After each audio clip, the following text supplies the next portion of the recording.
Hi friends, இன்றைக்கி homemade செம்பருத்தி பூ ஹேர் பேக் எப்படி செய்கிறதுன்னு பார்க்கலாம். இது வந்து ஹேரை வந்து ரொம்ப சாஃப்ட் அண்ட் சஃபுல்லாக வச்சுருக்கும். எப்படி செய்கிறதுன்னு பார்க்கலாம் வாங்க. அதுக்கு ஒரு மிக்ஸி ஜார் எடுத்துகிட்டு ஒரு 7-8 செம்பருத்தி பூ வந்துட்டு மிக்ஸி ஜாரில் ஆட் பண்ணிக்கலாம்.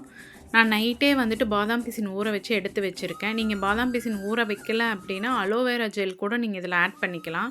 ப்ளஸ் நான் வந்துட்டு ஒரு 4-5 செம்பருத்தி இலைகள் வந்து ஆட் பண்ணியிருக்கேன். நம்ம இந்த செம்பருத்தி பூ இலையெல்லாம் போட்டு பாதாம் பிசின் போட்டு அரைக்கிறப்ப இந்த ஹேர் பேக் வந்து ஹேரில் அப்ளை பண்ணுறப்ப நம்ம ஹேர் வந்து நல்லா ஸ்ட்ராங்காக இருக்கும்.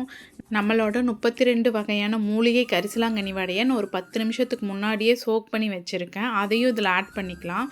ஒரு 10 நிமிஷத்துக்கு முன்னாடி ஊற வச்சா போதும், எவ்வளோ சாஃப்டாகிடுது பாருங்கள். இது ஒரு நல்ல கண்டிஷனராக இருக்கும். இதை நம்ம அரைச்சி எடுத்துக்கலாம். இதுதான் நம்ம கரிசலாங்கண்ணி மூலிகை வடை. இது 32 வகையான ஹெர்ப்ஸை வந்துட்டு பறித்து காய வச்சு வடையாக தட்டி தான் சேல் பண்ணிகிட்ருக்கோம். இதான் நம்ம அந்த மூலிகை வடையிலேருந்து இன்ஃப்யூஸ் பண்ண கோகோனட் ஆயிலு.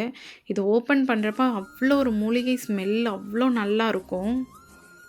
இது எல்லாத்தையும் நல்லா ஃபைன் பேஸ்ட்டாக அரைச்சிட்டு வந்தாச்சு. இப்போ நம்ம வந்துட்டு நம்மளோட ஹேர் ஆயில் எடுத்து ரூட்லேருந்து கீழே எண்டு வரைக்கும் நல்லா ஆயில் அப்ளை பண்ணிவிட்டு அதுக்கப்புறம் அரைச்சி வச்சுருக்க இந்த மாஸ்க் போட்டு ஒரு 20 to 25 மினிட்ஸ் ஊற விட்டுட்டு ஒரு மைல்டு ஷாம்பு எடுத்து உங்கள் ஹேரை நல்லா வாஷ் பண்ணிக்கோங்க.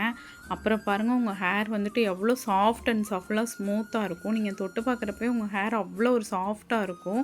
உங்களுக்கு இந்த ப்ராடக்ட் வேணும்னா வாட்ஸ்அப் பண்ணி டிஎம் பண்ணுங்கள் ஃப்ரெண்ட்ஸ். பாய்.